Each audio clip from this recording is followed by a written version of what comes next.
Перед началом ролика я хочу, чтобы вы подписались на мой канал. И побыстрее, иначе автоботы захватят мой канал. История начинается с того, что группа игроков сражается с армией скелетов. Они уничтожают скелетов одного за другим. Но тут перед ними появляется самый страшный из них, лорд Маманга со своими членами гильдии. Игроки в шоке, а в следующую секунду они уже лежат на земле побежденные.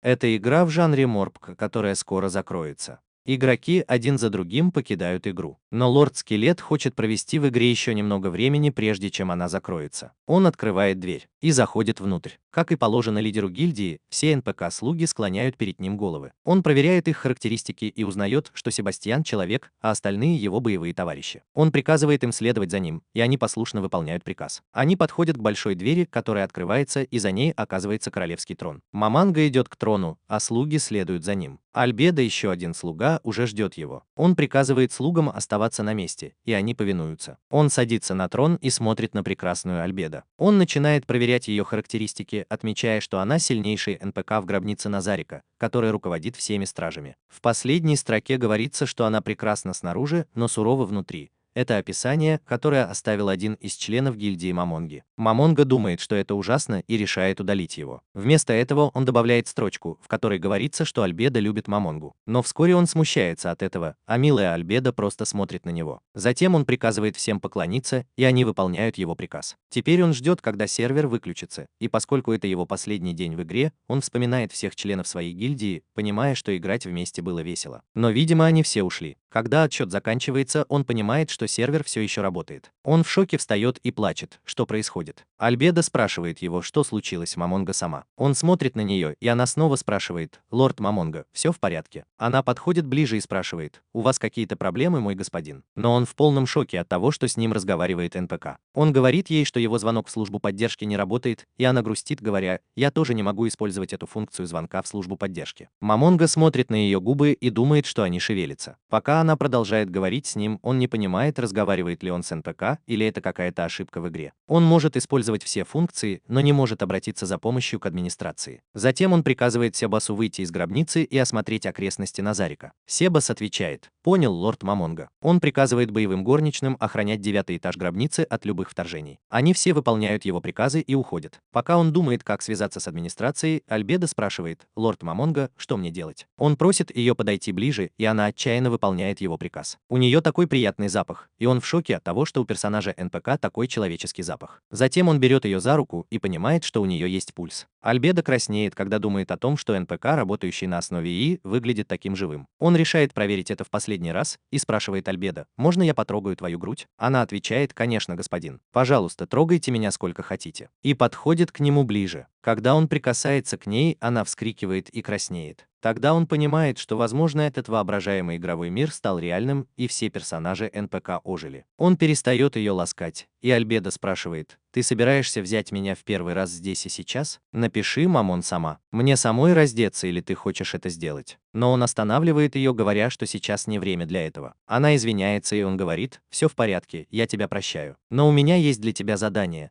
Собери всех на 6-м этаже в битве с Ираной». Альбедо отвечает: «Я сделаю все, что ты захочешь». Хвастается ему и уходит выполнять приказ. Затем он встает и телепортируется на 6-й этаж с помощью кольца телепортации. Направляясь к арене, он думает: «Альбедо и остальные верны мне, как и их настройки, но я хочу проверить верность и других слуг». Он заходит на арену, но вспоминает, что стражниками этого этажа являются эльфы-близнецы. В этот момент одна из эльфиек спрыгивает с потолка и бежит к Мамонга, приветствуя его на 6-м этаже, который они охраняют. Он оглядывается в поисках ее сестры, и Аура просит ее спуститься и поприветствовать лорда Мамонга. Мари спрыгивает и бежит к ним, извиняясь за то, что заставила его ждать. Затем он говорит, что ему нужна помощь. Он показывает им свое оружие, называя его сильнейшим оружием, посохом Айнза Улгоуна, обладающим силой бога. Близнецы поражены таким мощным оружием и говорят: «Это потрясающе, Мамонга сама». Он говорит, что хочет провести несколько тестов с этим посохом, и Аура отвечает: «Мы готовы, лорд Мамонга». Он призывает элементаля огня с помощью оружия, что поражает близнецов. Когда перед ними появляется могущественный огненный зверь,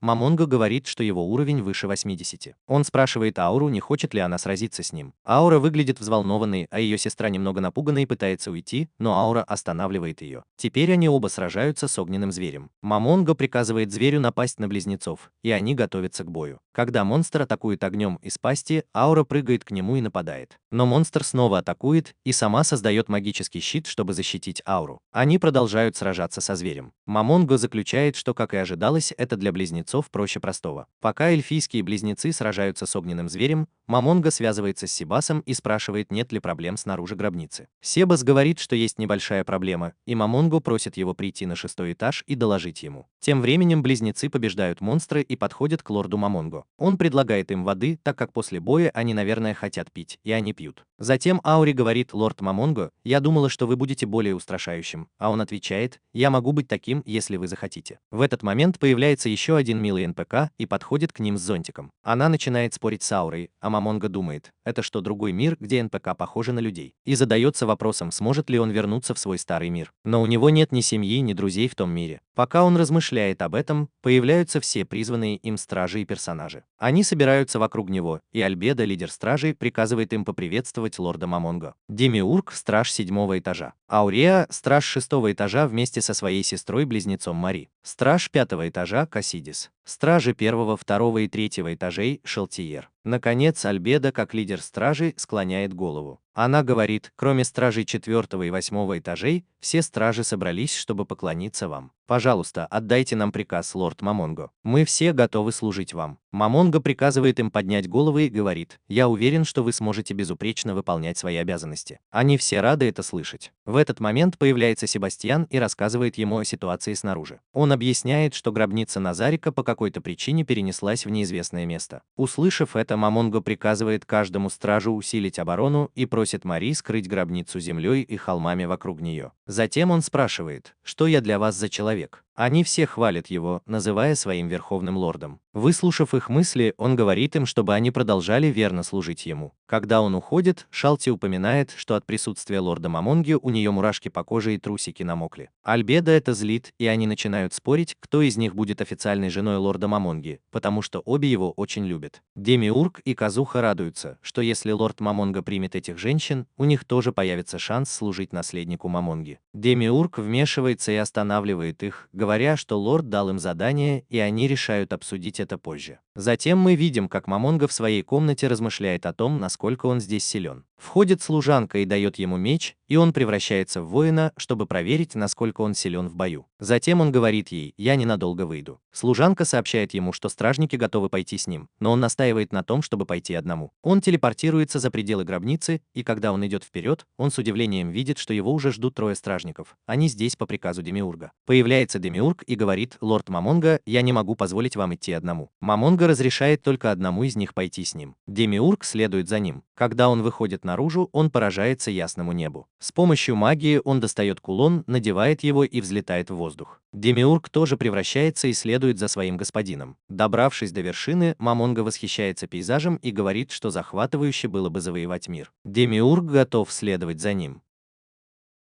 Но Мамонго думает, что это просто блеф, ведь завоевать весь мир невозможно. Затем он видит, как Мари работает над маскировкой Назарика и подходит к нему, чтобы похвалить его за работу. Мари радостно подбегает к нему, и Мамонго говорит, что впечатлен его работой. В качестве награды он дарит ему кольцо, чтобы тот мог телепортироваться, как он сам. Мари очень рада подарку и благодарит своего господина. В этот момент появляется Альбедо, она выглядит очень красивой. Она подходит к Мамонге и говорит, что пришла проверить его. Увидев, что Мари надела кольцо, она на мгновение шокирована. Мамонго пугается и тоже дарит Альбедо кольцо, объясняя, что хотел подарить всем кольца. Он говорит Демерджу, что позже подарит ему кольцо, и уходит, а Альбедо радостно кричит, что получила подарок. В следующей сцене Старнов и его рыцари направляются в разрушенную деревню, чтобы спасти ее. Кто-то задумал напасть на деревню, чтобы захватить Старнофа, главного воина королевства Рис, и собрать достаточно сил против короля. Старнов знает, что он цель, но полон решимости сражаться с теми, кто разрушил их деревни. Тем временем Мамонго использует зеркало удаленного наблюдения, чтобы проверить окрестности Назарика. Он замечает деревню и думает, что там проходит фестиваль. Но присмотревшись, понимает, что на нее напали рыцари, которые безжалостно убивают людей. Те, кто пытается их остановить, погибают в одно мгновение. Себас спрашивает, что им делать, но Мамонга не видит смысла им помогать. Он меняет свое мнение, когда видит Себаса, который напоминает ему его старого друга Касатку. Однажды, когда Мамонгу в игре чуть не убили враги, появился Тач и одним ударом расправился с ними. Мамонга спросил, почему он спас его, ведь они даже не знакомы. Тач ответил, что помогать попавшим в беду – это нормально. Тогда Мамонга решил отправиться в деревню и помочь местным жителям. Он приказал Себасу усилить охрану Назарика, велел Альбедо присоединиться к нему и отправил несколько опытных солдат на помощь. Затем он достал свой магический посох и с помощью магических врат отправился в деревню. Там девочка по имени Генри защищала свою сестру Ниму от рыцарей, которые собирались их убить. Но вдруг рыцари остановились, и Генри не поняла, почему они не нападают. Это произошло потому, что они были потрясены, увидев, как из ниоткуда появились магические врата. Когда Мамонга вернулся в реальный мир, его присутствие было на уровне бога. Все испугались, увидев его. Он использовал магию хватка сердца, чтобы сокрушить сердце одного из рыцарей, и тот мгновенно умер. Другой рыцарь назвал его монстром, и Мамонга атаковал его заклинанием молния дракона, и тот умер от шока. Затем Мамонга призвал своего рыцаря смерти, который появился и завладел телом мертвого рыцаря, превратив его в монстра. Мамонга приказал ему убить всех рыцарей, которые напали на деревню, и тот бросился выполнять приказ. Альбедо, только что появившаяся из портала в полном доспехе, спросила, что делать с человеческими девушками, назвав их низшими формами жизни. Мамонга объяснил, что пока что их врагами являются только рыцари в доспехах. Он дал Эми красное зелье для лечения. Она не решалась его выпить, и ее сестра тоже остановила ее. Мамонга не понимал, почему они ему не доверяют. Это приводит Альбедо в ярость, и она уже готова убить их, но Мамонга останавливает ее. Затем он убеждает девушку выпить зелье, и ее раны мгновенно заживают. После этого он спрашивает, знает ли она что-нибудь о магии, и она отвечает утвердительно. Тогда он говорит ей, что он маг. Мамонга накладывает защитные заклинания, антижизненный кокон и стену защиты от стрел, чтобы обеспечить безопасность девушек. Он дает ей 2 маленьких рога, чтобы она могла призвать армию гоблинов, если понадобится. Когда он собирается уходить, обе сестры благодарят его за спасение. Энри с любопытством спрашивает, как его зовут, и Мамонга на мгновение замолкает. Затем он поворачивается и наконец представляется Айзул Гаун. Тем временем рыцарь смерти, призванный Мамонгой, уничтожает атакующих рыцарей. Они потрясены, увидев такого огромного монстра, а рыцари смерти кричат и все еще боятся. Один из рыцарей пытается убежать, но рыцарь смерти появляется перед ним и убивает его одним ударом. Другой рыцарь атакует мечом, но не может пробить его тело, и меч ломается. Рыцарь отбрасывает его в сторону. Кто бы ни пытался убежать, его тут же убивали. Командир рыцарей в ужасе и приказывает своим товарищам выиграть время и стать его щитом. Он отступает и видит мертвое тело, и тут рыцарь смерти смотрит на него и приближается. Он зовет на помощь, и когда монстр подходит слишком близко, мертвое тело рыцаря превращается в зомби, который хватает командира за ногу и пугает его. Он падает и снова получает удары от рыцаря смерти. Жители деревни смотрят, как он просит помощи у своих товарищей. После того, как он зарезал его, рыцарь смерти посмотрел на остальных. Глава стражи приказал всем успокоиться и отступить. Он попросил одну группу рыцарей выиграть для них время. Они попытались остановить монстра, но он убил их одного за другим в мгновение ока. Увидев, что глава стражи сам бросился на монстра, чтобы сразиться с ним, рыцарь смерти разрубил его надвое, убив на месте. В этот момент появился Мамонга и остановил рыцаря смерти. Все посмотрели на него, он выглядел величественно в маске, а рядом с ним стояла Альбедо. Он спустился и представился как Айнзул Гаан, маг. Он позволил выжившему Никсу сбежать, предупредив, что если они снова нападут на деревню, он уничтожит их королевство. Все бросились бежать, спасая свои жизни. Позже жители деревни спросили его, кто он такой, и он сказал, что спас их от рыцарей, и они поблагодарили его. Убедившись, что жители деревни в безопасности, Мамонга расспросил их об этом мире. Он узнал об экономической системе этого мира и других королевствах, таких как королевство Рис, империя Бахарут и теократия Слейн. На кладбище Мамонга решил не воскрешать погибших жителей деревни, опасаясь осложнений. Позже, когда он собрался уходить, он посоветовал Альбедо относиться к людям с добротой, и она согласилась. Затем он увидел, что жители деревни разговаривают друг с другом, и подошел к ним. Глава деревни сказал ему, что к нам в деревню направляются рыцари. Мамонга велел ему отвезти всех жителей в безопасное место и оставить все ему. Когда появились рыцари, их командир Страна сказал, что они посланы королем, чтобы уничтожить рыцарей, которые сеют хаос в деревнях. Мамонга говорит ему, чтобы он не волновался, потому что он уже спас эту деревню и представляется. Странов слезает с лошади и благодарит его за спасение жителей. В этот момент один из его рыцарей в виде неизвестных фигур приближается к деревне,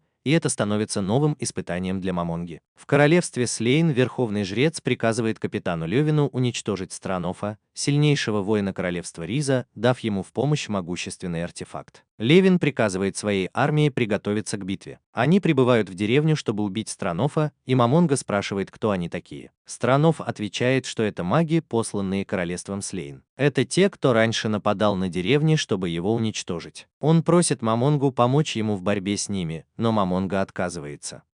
Он умоляет Мамонгу защитить деревню еще раз, но Мамонга останавливает его, говоря, что в этом нет необходимости, потому что он спасет деревню. Мамонга дарит ему маленький подарок в виде статуэтки, прежде чем уйти. По дороге на поле боя он говорит своим солдатам: «Мы нападем на врага в лоб». Они вспарывают им животы, и все они следуют его примеру. Сначала он атакует стрелой, но его останавливает магия. Тогда он атакует мечом, но его лошадь получает удар, и он падает. Внезапно на него нападает Архангел. Он с силой бьет его мечом, но Архангел не пострадал и готов снова напасть на него. Страноф использует боевые искусства и ранит Архангела, заставляя его исчезнуть. Затем он видит, что появилось много архангелов, но он остается непоколебим и готов сражаться с ними. Его армия сражается с архангелами, но терпит поражение, потому что враг сильнее, но они все равно продолжают сражаться. Страноф понимает, что они в невыгодном положении, и ищет главного командира, который управляет архангелами. Он пытается остановить его, но все архангелы преграждают ему путь. Он атакует их 6 ударами светового боевого искусства. Приходит еще больше архангелов, и он мгновенно контратакует, ускоряясь, и полностью уничтожает всех архангелов. Его армия поражена, а вражеский командир хвалит его боевые навыки. Однако он добавляет, что Страноф все равно не сможет победить, и призывает новых архангелов. Когда появляются вражеские ангелы, он приказывает им атаковать Странофа, который немного устал, но не собирается сдаваться. Маги начинают атаковать его заклинаниями, и он теряет слишком много крови. Затем перед ним появляются все архангелы и нападают на него. Он сражается с ними, но из-за ран не может точно контратаковать. Один из архангелов наносит удар ему в живот, и он падает на землю. Вражеский командир приказывает им добить его. Страноф говорит, что не стоит его недооценивать, и встает с мечом, заявляя: «Я главный воин и буду защищать свою страну». Вражеский командир говорит, что он в ужасном состоянии. «Как только мы убьем тебя, мы уничтожим всех жителей деревни». Страноф смеется, и командир спрашивает, что тут смешного. Страноф отвечает: «Дурак, в деревне есть кто-то сильнее меня». Командир думает, что это блеф, и приказывает ангелам убить воина. Страндфа готов дать отпор, но через секунду телепортируется в деревенский склад, где прячутся жители. Староста говорит ему, что лорд Аинс внезапно исчез, а на его месте появился Страндфа. Он достает подарок Аинза, который вскоре исчезает, и все понимает. Тем временем Аинс телепортируется перед врагом вместо Страндфа. Капитан вражеской армии спрашивает, кто он такой. Аинс представляется как Аинс Уолгоун. Капитан спрашивает, не пришел ли он просить пощады для жителей деревни. Аинс отвечает, что нет. «Я пришел, чтобы вы предложили мне свою жизнь без сопротивления, потому что если вы откажетесь, то умрете в муках». В ответ капитан приказывает ангелам атаковать, и они нападают на него. Капитан говорит, что это происходит, когда ты блефуешь. Но вскоре он понимает, что Аинс невредим, и уничтожает архангелов руками. Аинс объясняет, что использовал физическое подавление высокого уровня, которое нейтрализует физические атаки низкоуровневого оружия и монстров.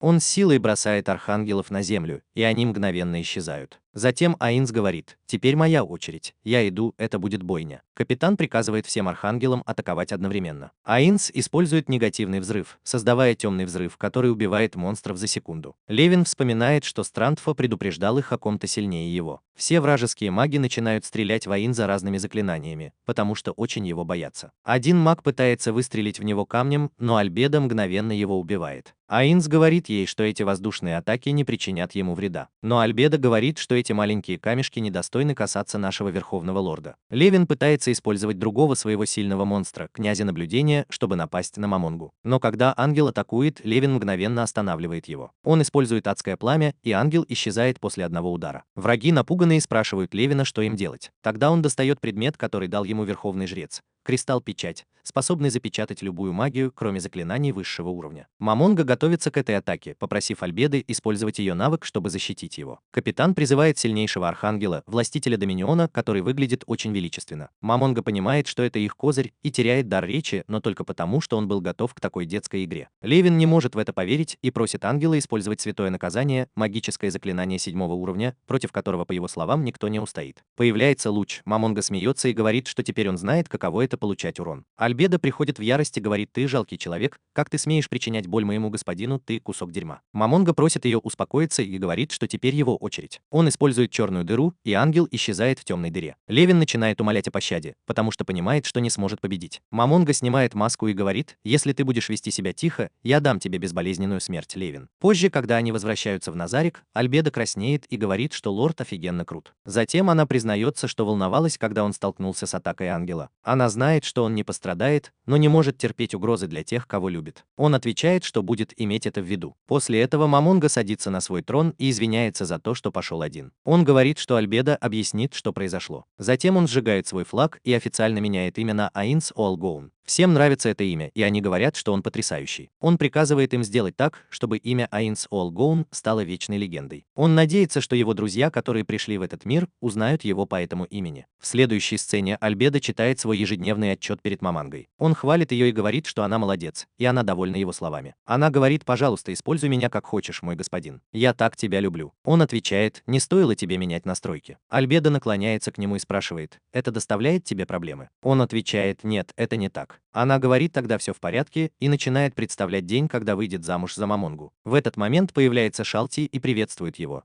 «Надеюсь, у вас все хорошо, мой господин». Он спрашивает, что привело ее в его комнату сегодня. Она отвечает: «Я пришла посмотреть на вашу прекрасную фигуру». Альбедо говорит: «Теперь ты довольна?» Затем она уходит, сказав, что обсуждает важные дела с Аинс сама. Шалти начинает подшучивать над ней, но Альбедо тоже злится, и они готовы подраться. Но останавливаются, когда Мамонга их ругает. Она говорит, что уходит, чтобы присоединиться к Сёбасу для выполнения задания, о котором вы просили. Альбедо улыбается, потому что Шалти хотя бы на время не будет рядом с Мамонгой. В следующей сцене мы видим город-крепость Эрантел. Люди отдыхают в таверне, когда кто-то открывает дверь, привлекая всеобщее внимание. Это Мамонга, одетый в доспехи, в сопровождении своей служанки Набрил. Когда они подходят к стойке, все смотрят на них, потому что они здесь новенькие. Мамонга просит комнату, и управляющий требует 7 бронзовых монет за ночь. Мамонга платит, и мужчина провожает их в комнату. Но тут дорогу им преграждает другой мужчина. Мамонга проходит мимо него, задевая его ногой, и тот начинает драку, говоря, что Мамонга его ударил. Теперь женщина, которая с ним, должна вылечить его раны. Мамонга хватает его за воротник и говорит, что он слишком слаб, чтобы с ним драться, и отбрасывает его в сторону, разбивая стол. Все боятся Мамонгу. Женщина в гневе кричит, что ее зелье разбилось, когда мужчина ударил по столу. Мамонга смотрит на нее, она подходит к нему и обвиняет его в том, что из-за него разбилось ее зелье. Эта женщина – искательница приключений. Она просит Мамонгу заплатить за зелье. Он отвечает, почему бы этим парням не заплатить за него. Она говорит, что у них, похоже, недостаточно денег, чтобы заплатить за дорогое зелье. Набрил раздражена и собирается напасть, но Мамонга останавливает ее и дает женщине красное зелье. Не зная, что это за зелье, она рассматривает его. Позже в комнате Мамонга снимает шлем и спрашивает Набрил, что она думает о людях. Она говорит, что они мусор. Мамонга удивлен, что она, как Альбедо, не любит людей, но говорит ей, чтобы она относилась к людям с меньшей враждебностью. Она говорит, что поняла, мой господин. Он просит ее называть его Маман, а не Айн сама, и чтобы она называла его на «Б», чтобы скрыть их настоящие имена. Мамонга объясняет, что их главная цель – притвориться молодыми искателями приключений, чтобы узнать больше о мире и повысить свой уровень. Она говорит, что это удивительно, как и ожидалось Сэм. Затем он говорит ей, что у них недостаточно денег, и они не могут воспользоваться деньгами Назарика, не вызвав подозрений. Тем временем женщина-искатель приключений направляется во дворец лучшего аптекаря в городе. Когда она входит, она встречает мальчика по имени Энфира, внука аптекаря. Она говорит ему: «Я бы хотела, чтобы вы оценили кое-что». Затем мы видим, как работает аптекарь. Внук зовет ее и кладет красную бутылочку на стол. Она говорит: «Давайте проверим», и с помощью магии начинает оценивать ее. К их удивлению, красное зелье оказывается настоящим целебным зельем, которое никто не должен был бы уметь делать. Она говорит, что оно имеет цвет крови бога и стоит 8 золотых. Аптекарь предупреждает, что оно настолько редкое, что люди могут навредить вам, если узнают о нем, что шокирует искательницу приключений. Затем бабушка просит искательницу приключений об услуге. Затем мы видим гильдию искателей приключений Эртаналя. Мамонга стоит перед доской, заполненной объявлениями о работе, и ищет подходящее задание. Остальные за его спиной обсуждают его удивительную броню и говорят, что он, похоже, богатенький сынок. Это снова раздражает Набирал. Мамонга смотрит на объявление, но не может понять язык. Поэтому он выбирает одно наугад и просит эту работу. Женщина отвечает: «Извините, мы не можем дать вам работу искателя приключений на мифриловых доспехах». Мамонга говорит: «Тогда дайте мне работу медного уровня, у меня есть медный значок». Она соглашается, и Мамонга рад, что его уловка сработала, и он получил работу, так как не может прочитать объявление. В этот момент появляются несколько человек и просят его помочь им с работой. Они все садятся вместе, и их лидер Питер представляет свою команду как мечи тьмы. В команду входят Лукрет Велф, глаза и уши команды, Дин Вуд, друид, отвечающий за исцеляющую магию и управление природой, и ниндзя, маг и мозг команды. Лукрет говорит, что ниндзя известный обладатель таланта, и Мамонга спрашивает, что это значит. Питер объясняет, что у него есть талант к магии, который позволяет ему вдвое сократить время на изучение магии. Нья говорит, что есть более известный обладатель таланта, чем я. Мамонга спрашивает, кто это и какой у него талант. Они отвечают, что это Энфира Балар, внук известного здешнего фармацевта, и его талант позволяет ему использовать все магические предметы. Набал говорит, что Энфира опасный человек. Затем Питер объясняет, что их текущая задача – уничтожить монстра возле города Эрантел. Мамонга соглашается присоединиться к ним. Затем он говорит, что раз они будут работать вместе, он покажет им свое лицо. Они все смотрят на него, Лукрет комментирует, что он намного старше, чем они ожидали. Сняв шлем, Мамонга говорит себе: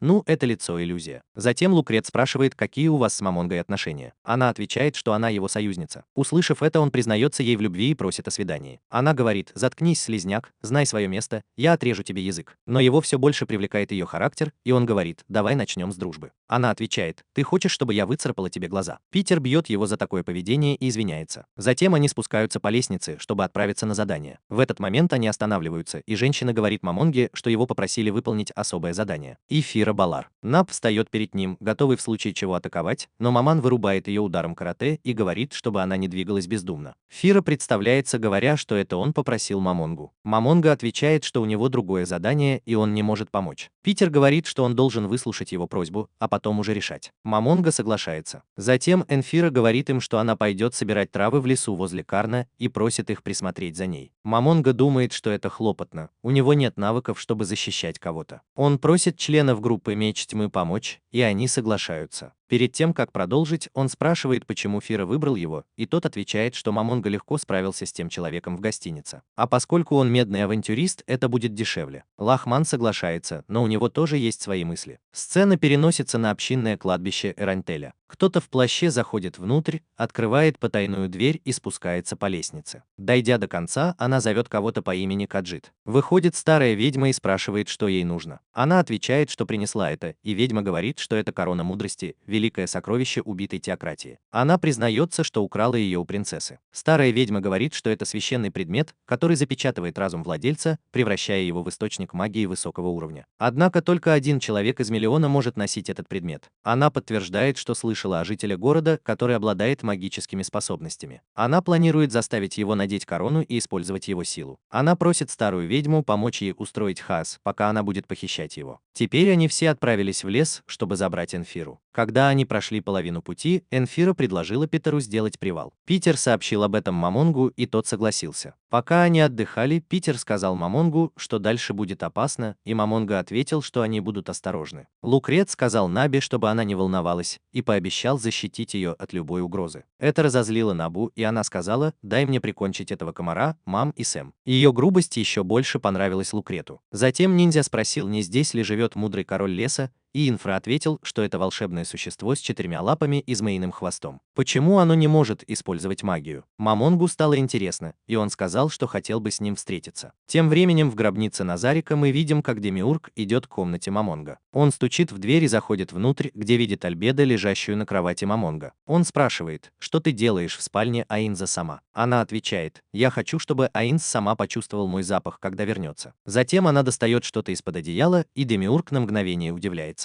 Он понимает, что это подушка в форме тела. Альбеда отвечает: я сама ее сделала, а еще связала одежду для наших будущих детей. Демиург говорит: я буду рад служить наследнику лорда Мамонга. Надеюсь, этот день скоро наступит. В лесу Мамонга разговаривает с ниндзя и пытается узнать побольше об этом мире. Лукрет снова пытается приставать к Наби. Наби снова его оскорбляет, но Мамонга останавливает ее. Лукрет спрашивает: вы что, любовники? Наби вскрикивает: что ты такое говоришь? Она краснеет, собираясь рассказать все о Мамонге, но он ее затыкает. Мамонга просит Лукрета не лезть в их личную жизнь. Питер подходит и извиняется за Лукрета. Затем он просит его прекратить, но Лукрет вдруг что-то слышит. Он говорит, что с той стороны приближаются враги. Они видят, что туда добралась армия гоблинов и огров. Лукрет говорит: похоже, нам не избежать битвы. Питер говорит Нефире спрятаться в повозке, и Нефира соглашается. Титер спрашивает Мамонгу, что им делать, и Мамонга говорит им защищать Энфиру и отдыхать, а он сам справится. Титер говорит: мы окажем вам всю возможную боевую поддержку. Он достает меч и говорит: я использую крепость боевых искусств, чтобы сражаться с ограми. Монстры бегут к ним, чтобы напасть. Лукрет стреляет в них стрелой, но монстры смеются, потому что стрела не долетает до них. Они приближаются к нему, и Лукрет говорит, что они попались на уловку, и стреляет в гоблина. Дайн использует магию растений-близнецов, чтобы поймать монстра в ловушку, а ниндзя создает магическую броню, чтобы защитить Питера, который сражается с монстром. Мамонга и Наби бесстрашно идут навстречу монстрам. Он достает клинки из-за спины. Когда монстр нападает на него, он уворачивается и пронзает его мечом. Монстр тут же падает. Все восхищаются боевыми навыками Мамонги. Затем он подходит к другим монстрам и спрашивает: вы что, не будете нападать? Один монстр бросается на него, но Мамонга одним ударом клинка отрубает ему голову. Это злит армию монстров, и гоблины бросаются в бой. Питер останавливает их и вступает в схватку с монстрами. Гоблин, который пытается напасть на Питера, погибает от магической стрелы ниндзя. Остальные защищают ниндзя от гоблинов, которые бегут в ее сторону. В это время два огромных монстра сражаются с Мамонгой. Один из них пытается атаковать, но Мамонга уклоняется и мгновенно отрубает ему голову. Увидев это, второй монстр в страхе убегает, и Мамонга приказывает Наби прикончить его. Наби подлетает к нему и использует магию молнии, чтобы атаковать монстров, и они мгновенно погибают. Гоблинская армия в страхе убегает. В следующее мгновение мы видим поверженных монстров, а Даяна исцеляет своих друзей с помощью магии. Мамонга видит, как ниндзя отрезает одну из конечностей монстра и спрашивает, что она делает. Ниндзя объясняет, что если принести части тела поверженного монстра, гильдия вознаградит тебя. Мамонга спрашивает: это не похоже на то, как с них падают кристаллы? Нина говорит, что никогда не слышала, чтобы огры носили кристаллы. Затем она хвалит его, говоря, что он гораздо сильнее, чем они ожидали. Дайн говорит, что ты такой же сильный, как легендарный воин. Мамонга хвалит их команду: вы все очень сильны, и все улыбаются. Ночью, когда они ужинают, Мамонга думает, что если он выпьет это, то оно просочится сквозь его кости. Наби тоже не ест, и Лукрет дразнит ее, говоря, что если ей не нравится, то он может покормить ее с ложечки. Она в гневе ломает ложку. Мамонга оправдывается, говоря, что это наше религиозное учение, и мы не должны есть больше 4 раз в день, когда отнимаем чью-то жизнь. А затем меняет тему, спрашивая, почему вы называете себя мечом тьмы? Питер объясняет, что название меч тьмы происходит от мечей одного из 13 героев. Наби спрашивает, кто они такие. Нья объясняет, что среди 13 героев меч тьмы – это 4 меча, которыми владел Черный рыцарь. Люкрет говорит им, что наша главная цель – найти эти мечи. Затем он достает свой меч и говорит, что пока это будет символом нашей команды. Дайн, держа свой меч, говорит, что Люкрет сказал что-то удивительно хорошее. Питер тоже достает свой меч и говорит, что это наш символ, а Нья улыбается, глядя на свой меч. Пока они разговаривают, Мамонга вспоминает свою команду, которая была похожа на них. Он путешествовал с ними, собирал материалы, и они помогали ему строить Назарик. Нья спрашивает Мамонгу, был ли он в команде, и он отвечает, что однажды белый святой рыцарь спас его и привел к людям, которых он мог назвать товарищами. Я никогда не забуду дни, проведенные с ними. Нья говорит, что уверена, что ты снова найдешь таких же союзников. Он отвечает, что этого никогда не случится, и уходит, а Наб говорит, что тоже пойдет. Нья жалеет, что сказала это. Дайн говорит, что люди, потерявшие товарищей в бою, излучают такую ауру. Нья думает о себе: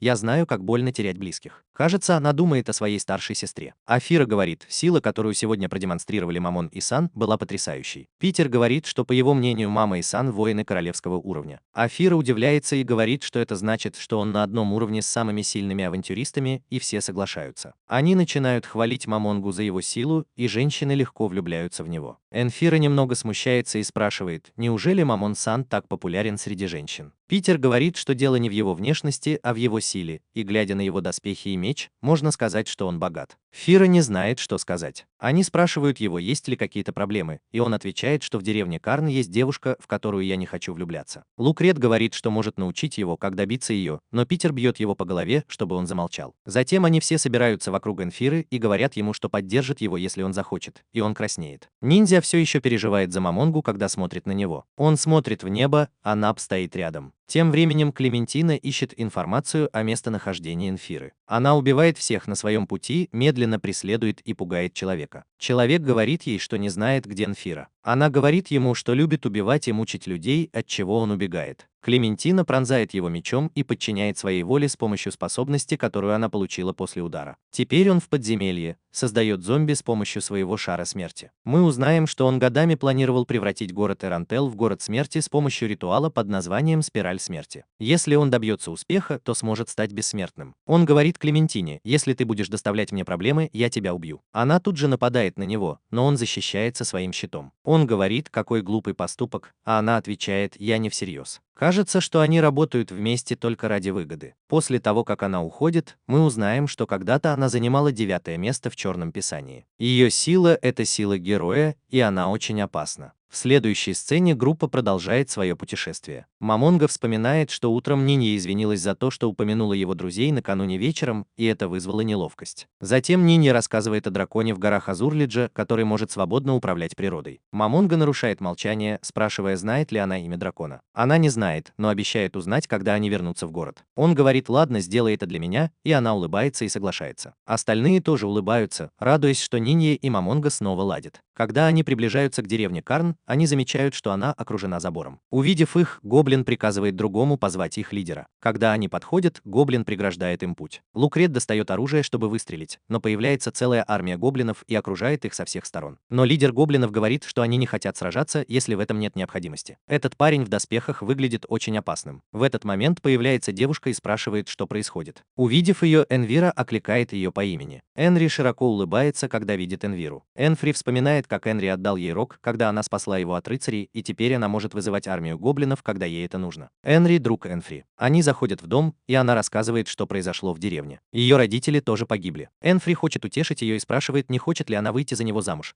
потому что он любит ее и хочет взять на себя ответственность. Но он не решается признаться в своих чувствах, и когда она спрашивает, что случилось, он нервно отвечает, что если ей когда-нибудь понадобится помощь, он всегда будет рядом. Она благодарит его и чувствует себя счастливой, что у нее есть такой друг. Затем она рассказывает, как вызвала всех этих гоблинов с помощью предмета, который дал ей их спаситель Айнс Оалгоун. По ее словам, все гоблины подчиняются ей и делают то, что она говорит. Энфри говорит, что хотела бы снова встретиться с Айнзом, и Энфри пугается, что она хочет встретиться с кем-то еще. Но когда она объясняет, что хочет снова встретиться с ним, чтобы поблагодарить, Энфри успокаивается. Энфри рассказывает, что он дал ей еще и красное зелье, которое заживило ее рану. Пока Энфри вспоминает о красном зелье, которое он видел раньше, Энфри говорит, что Айнз был с кем-то в полном доспехе. Она даже называет ее по имени Альбеда. Энфри быстро складывает все кусочки головоломки и понимает, что Маман на самом деле Айнс Оалгоун, спаситель города. И он воин героического класса. Он признается, что хотел сблизиться с таким человеком, чтобы узнать больше о зелье, поэтому он спешит найти Маман. Тем временем Мамонга и Нап находятся на вершине холма. Он рад видеть, что жители деревни учатся защищать себя, но Нэп считает, что они все еще слабы. Он объясняет ей, что эти люди никогда не держали в руках лук, их близких убили, и они стараются, чтобы такое больше никогда не повторилось. Мы должны восхищаться ими. Услышав это, Нэп извиняется: я не думал об этом так глубоко. В этот момент к Мамонге подбегает Фира, чтобы подтвердить его личность. Он спрашивает: ты Айнс Оалгоун? Молчание Мамонги подтверждает это. Хотя он не знает, почему Маман скрывает свою настоящую личность, он решает не спрашивать и благодарит его за спасение Энри, женщины, которую он любит. Затем он говорит, что он кое-что скрывал от Неба. Мамонга говорит Небу: можешь оставить нас на минутку. Когда она уходит, Фира признается, что он попросил ее узнать больше о красном зелье, которое она дала той женщине. Оно очень редкое и сложное в приготовлении.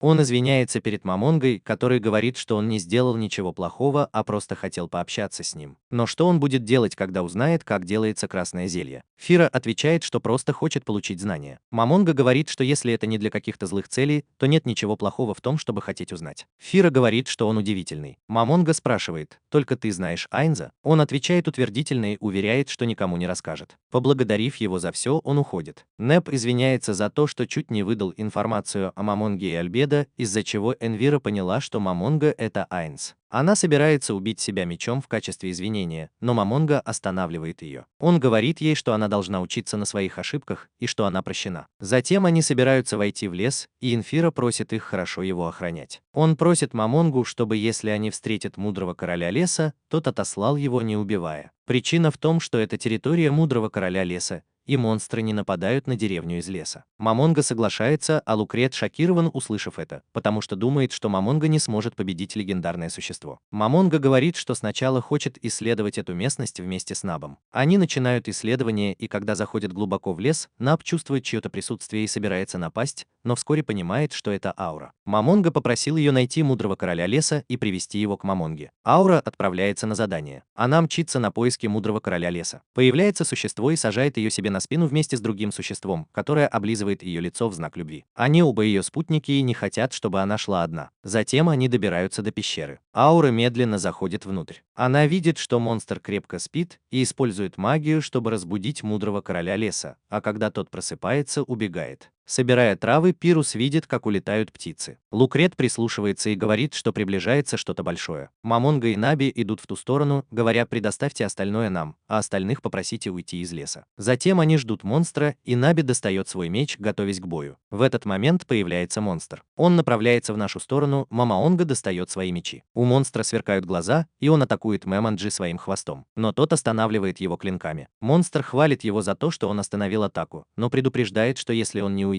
то будет наказан. Мамаонга оглядывается, но не видит монстра, поэтому насмехается над ним, спрашивая, неужели он стесняется или не уверен в себе. Это злит монстра, и он появляется из-за дерева, огромный монстр с ярко светящимися глазами. Он говорит Мамаонджи, что чувствует страх и смятение под его шлемом. Увидев его, Мамаонга совсем не испугался. Вместо этого он спросил, не из рода ли он хомяков Джунган. Это крупные хомяки со змеиным хвостом. Монстр удивился, что Мамаонга знает его вид, и тот объяснил, что у одного из его старых союзников был питомец, похожий на него. Но через секунду монстр стал серьезным и сказал, что пора прекратить болтовню и сражаться за свою жизнь. Однако Мамаонга не ожидал, что мудрый лесной король окажется всего лишь хомяком, и сказал, что это полный провал. Хотя монстр был настроен серьезно, Мамаонга понял, что сражаться с ним бесполезно. Он использовал навык аура отчаяния, напугав монстра, и тот упал на землю, сдавшись. Аура спросила, убьет ли он его. Я бы хотела снять с него шкуру. Это еще больше напугало бедного монстра. Потом Мамаонга вывел лесного короля наружу и сказал всем, что теперь он под его командованием. Все были поражены, а монстр сказал, что будет делать все, что прикажет его хозяин. Нинья сказала: потрясающе, какой огромный волшебный зверь. Мамонга чувствует, что от этого существа исходит великая мудрость и сила. Мамонга потрясен, когда слышит похвалу в адрес простого хомяка. Он спрашивает Наби, что она думает об этом, и она отвечает, что несмотря на его силу, в его глазах светится мощь. В этот момент Энфира спрашивает Мамонгу, может ли он стать частью его команды. Он хочет стать сильнее вместе с ним и защищать Энри и деревню Карна. Он готов сделать все, что угодно, лишь бы быть с ним. Мамонга отвечает, что он хочет стать таким же сильным, как маг. Энфира отвечает, что да. Мамонга говорит, что, к сожалению, он не может взять его в свою команду. Энфира расстроен, но потом говорит, что готов защищать деревню, и Энфира улыбается благодаря его. Они возвращаются в город и решают ненадолго расстаться. Мальчики идут к дому Энфиры, чтобы оставить его там и встретиться с Мамонгой позже. Мамонга ведет существо в гильдию, чтобы зарегистрировать его. По дороге в гильдию Мамонга чувствует себя неловко, потому что все на них смотрят. Он не знает, гордится ли ему тем, что он победил это существо, или чувствует себя как старик на карусели. Тем временем Энфира добирается до дома. Он говорит всем, чтобы они заходили внутрь. Он ищет свою бабушку, но видит Клементину, которая смотрит на него со злостью. Она говорит, что ждала его все это время. Энфира спрашивает, кто она такая. Клементина отвечает, что хочет похитить его. Услышав это, мальчики бросаются защищать Энфиру. Клементина говорит, что хочет использовать Энфиру, чтобы призвать армию нежити. Мальчики настороже, когда она рассказывает им свой зловещий план. Она говорит, что я устрою хаос, призвав армию нежити и отправив их в разные стороны. Разве это не идеальный план? Энвира пугается, и фонарь выпадает у него из рук. Питер говорит Энвире, чтобы тот бежал, а Лукрет приказывает ниндзя увести Энвиру. Клементина достает меч и говорит, что в моем присутствии бежать бесполезно. В этот момент входит Каджит и говорит, что не стоит так шутить. Она отвечает, что это не займет много времени, и облизывает свой меч. Все покрываются холодным потом от ее угрожающего вида. Тем временем Мамонга выходит из гильдии, где зарегистрировал хомяка, и садится на него, называя его Хамуски. Хамуски благодарит его, называя хозяином. Люди удивляются, что существо разговаривает, и не могут поверить, что Мамонга всего лишь воин медного ранга. А бабушка, увидев его, спрашивает, не он ли пошел с ее внуком собирать травы. Мамонга отвечает, что да, он его телохранитель. Тогда женщина спрашивает, не мудрый ли это король леса, и хомяк гордо выпячивает грудь, а Мамонга подтверждает это. Тогда она спрашивает, где ее внук, и Мамонга отвечает, что он пошел вперед собирать травы, а он сейчас пойдет за наградой, чтобы его сопровождать. Она говорит, что ладно, пусть идет с ней. Когда они приходят домой, она зовет Энфиру, но его нет. Мамонга чувствует опасность, достает меч и идет к двери. Он открывает ее и заходит внутрь, где видит, что члены Темного Меча лежат мертвые на полу. Женщина в шоке, потому что они все убиты. И тут они встают в виде зомби и собираются напасть, но Мамонга быстро их убивает. Затем зомбированный Дайн пытается напасть, но Мамонга его останавливает. Женщина в панике спрашивает, где Нихира, и бежит искать ее. Мамонга стоит между телами своих союзников. Он приказывает Нав защитить женщину и видит, что ниндзя лежит на земле. Он проверяет ее, она жестоко убита. Он говорит, что это отвратительно, и что бы это ни было, он не оставит это безнаказанным. Осмотрев тела и окрестности, он приходит к выводу, что целью нападавших была Энфира, потому что больше ничего не пропало. Женщина спрашивает, кто эти мертвые люди, люди, и Мамонга отвечает, что это люди, которые помогали мне охранять твоего внука по пути за травами. Затем он говорит женщине, что если она попросит, я могу вернуть ей внука, но это будет дорого стоить. Она спрашивает, сколько он хочет, и он отвечает, что все, что у нее есть. Она спрашивает, не демон ли он, и описывает это как сделку с демоном в обмен на ее душу. Но ей все равно, и она говорит, что просто хочет вернуть внука. Мамонга планирует найти Энфиру по карте. В этот момент ему звонит его служанка и просит связаться с Альбедо, когда он освободится. Вернувшись к плану, он достает волшебную сумку и вынимает из нее свиток, бросая его Нав. Он говорит ей, что она уже знает, чего он хочет. Она отвечает, что поняла, хозяин. Затем он достает еще несколько свитков. Разложив свитки на карте, он просит Нав активировать их. Нав активирует их с помощью магии. Эти свитки помогут им найти Энфиру и защитят их от врагов. Свитки разлетаются и исчезают, когда их активируют. После того, как Энфира закончила использовать свитки, она указывает на кладбище. По приказу Мамонги она берет еще 2 свитка и активирует их, чтобы увидеть, где находится кладбище. Они видят группу нежити, а между ними Энфиру. Наб спрашивает, не стоит ли нам телепортироваться туда и сразу же атаковать. Мамонга отвечает, что это было бы глупо. Они готовят большое количество нежити. Он говорит, что у него есть план, и идет к двери, где ждет бабушка Энфиры. Он говорит ей, что Энфира на кладбище вместе с армией мертвецов, и мы направляемся туда. Пожалуйста, сообщите горожанам и гильдии, что с кладбища может выйти армия мертвецов. Она спрашивает, есть ли у вас способ победить армию мертвецов. Мамонга отвечает, что есть, это я. Затем сцена переносится на кладбище, где солдаты охраняют территорию. Как только один из солдат говорит, что это еще одна тихая ночь, они вдруг слышат шум. Другой указывает в сторону, говоря, смотрите туда. Армия мертвецов приближается к ним. Их лидер говорит, что их слишком мало по сравнению с армией мертвецов,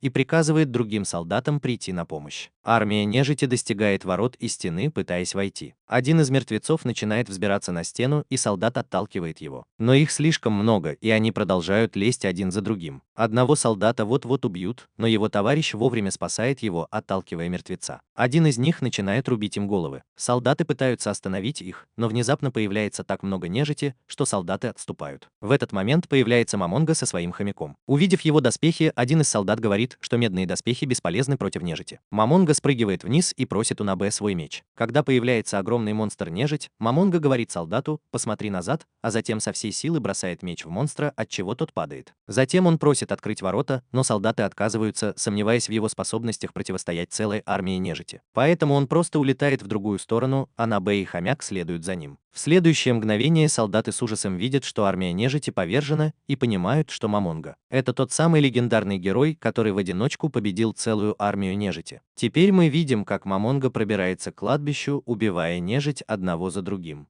Набе и хомяк летят за ним.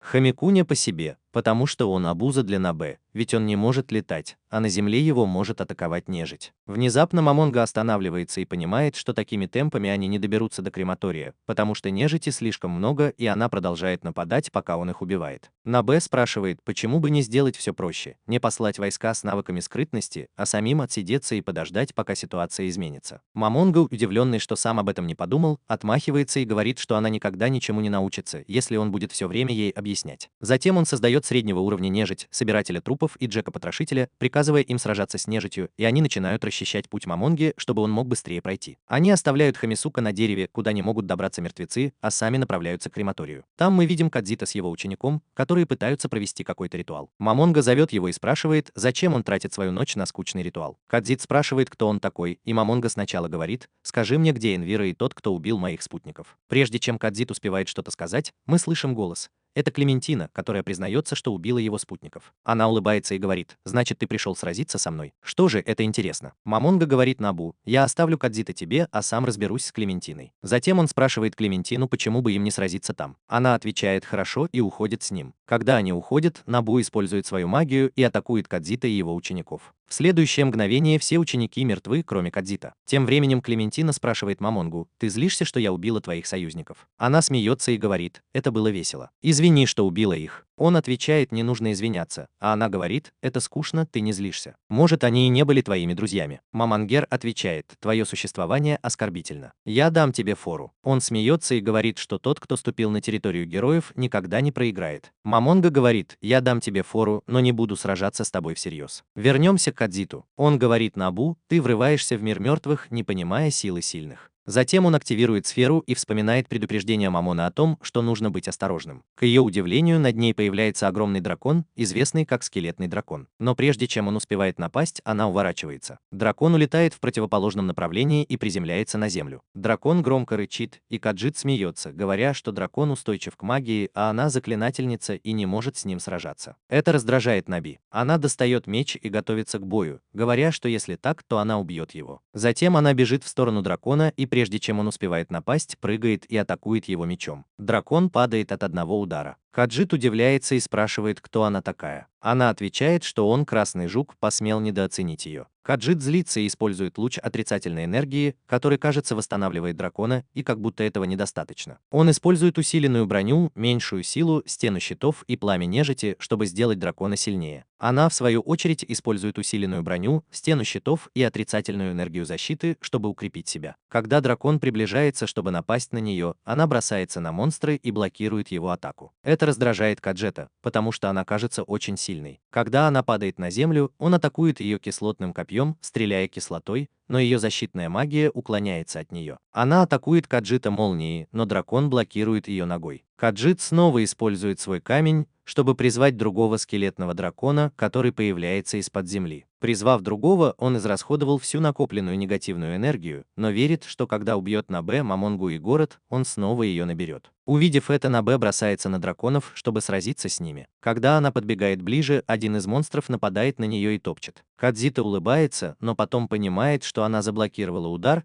и отбрасывает дракона назад. Кадзита немного напуган и спрашивает ее, кто она такая и откуда у нее такая сила. Она отвечает, что была создана высшим существом, которое превосходит даже богов. Тем временем Клементина и Мамонга сражаются друг с другом. Она останавливается и говорит: «Ты что, идиот? Ты просто размахиваешь мечом». Мамонга возражает: «Ты все это время уклонялась от моих атак. Что случилось с твоей уверенностью, что ты можешь победить любого воина?» Услышав это, она достает меч и собирается напасть на Мамонгу, но тут они слышат рев дракона. Мамонга говорит, что это скелетный дракон, верно? Клементина подтверждает: да, и магия на него не действует. Это худший враг мага, и Мамонга понимает, что Набе не сможет победить его. Он вызывает Клементину на настоящий бой. Она снимает плащ, зловеще улыбается и очень быстро бросается на него, уклоняясь от удара и используя непробиваемую крепость. Мамонга немного отступает. Она пытается ударить его, но его доспехи очень прочные, и это не приносит особого результата. Тогда она решает ударить в то место, где доспехи тоньше. Она снова бросается на него, используя непробиваемую крепость, чтобы блокировать удар, а затем ускорение потока, чтобы уклониться от его следующей атаки. Она целится ему в глаза, но похоже, он не получил никакого урона. Затем она облизывает свой меч, гадая, использовал ли он защиту в бою, ведь ее атака не нанесла ему никакого урона. Мамон отвечает, что он многому научился у нее, но теперь хватит игр. Он громко кричит, чтобы его голос донесся до Наб, и приказывает ей показать Кадзиту истинную силу Назарика. Он опускает меч и говорит Клементине, чтобы она атаковала его, готовая к смерти. Тем временем Наб выглядит немного уставшей, и Каджит говорит ей, что если она сдастся, он, возможно, пощадит ее. Это злит ее, и она отвечает: «Не будь таким самоуверенным, ты мусор». Это еще больше злит его, и он приказывает скелетообразному дракону раздавить ее. В этот момент до нее доносится голос Мамонги, приказывающий ей показать им силу Назарика. Она улыбается и говорит: «Как пожелаете, господин». В этот момент дракон бросается на нее, но она телепортируется, появляется сверху и использует способность летать, чтобы парить в воздухе. Каджит не понимает, куда она делась, но потом замечает ее. Он удивлен, что она может использовать магию полета, и думает, что у нее есть шанс победить его, несмотря на полное сопротивление магии. Нарберал теперь превращается в свою служанку и представляется как одна из участниц игры и боя. Увидев это, Каджит приказывает драконам атаковать, но она снова телепортируется и наносит ему удар в плечо со спины, спрашивая: «Больно?». Затем она снова телепортируется. Каджит думает, что это ее козырь, но она просто показала ему, что может убить его, когда захочет. Она думает, что заставлять Айна ждать невежливо, поэтому решает закончить бой. Она использует магию усиления. Молния дракона цепи, которая показывает ему, что его драконы могут погибнуть, если магия будет сильнее 6-го уровня. Ведь драконы могут нейтрализовать магию только 6-го уровня и ниже. Каджит в ужасе, но смело отвечает: «Ни один человек в этом мире не может использовать магию выше 6-го уровня». Но по ее улыбке все понятно. Она выпускает магию для атаки, и оба дракона исчезают в мгновение ока. Мощнейшая молния обрушивается на Кагета, превращая его в пыль. Тем временем на другой стороне стороне Мамин и Клементина все еще стоят на месте. Клементина немного злится, что он не воспринимает ее всерьез и насмехается над ним. Мамонга говорит, когда слабаки так буянят, это впечатляет. Она использует шаг ветра, великое уклонение, усиление способностей и великое усиление способностей и бросается к нему. Ей удается ударить его в шлем и в глаза, используя молнию. Она достает второй меч и использует огонь, говоря: «Я еще не закончила». Но в этот момент он крепко хватает ее. Когда огонь исчезает, она удивляется, почему он еще не умер. Он показывает свое лицо, и она потрясена, увидев, что он нежить. Он говорит: «Ты права», и напоминает ей, как она убила его товарищей. Она кричит от злости: «Не недооценивай меня». Он говорит: «Вот почему я хочу дать тебе фору, ты недостойна серьезного боя». Она по-настоящему злится, но не может вырваться. Он крепко держит ее и продолжает насмехаться. Он сжимает ее все сильнее и сильнее, а она пытается сопротивляться как может. Она пинается, бьет и пытается ударить его головой. Он хватает ее другой рукой, и вскоре она умирает. Мамонга уходит, но Хамусук бежит за ним, но его останавливает Неп и называет дураком. Мамонга приказывает Нарблу забрать их вещи, пока не пришли остальные, и оставить только тела для тех, кто придет. Затем он заходит в комнату, где держали Энфиру, у которого забрали глаза и контролировали разум. Мамонга решает вылечить его глаза. Он уничтожает в его голове корону мудрости, которая управляла им. Энфира падает без сознания. Мамонга выводит его, где их ждут Неп и Хамусук. Они уходят вместе с Мамонгой.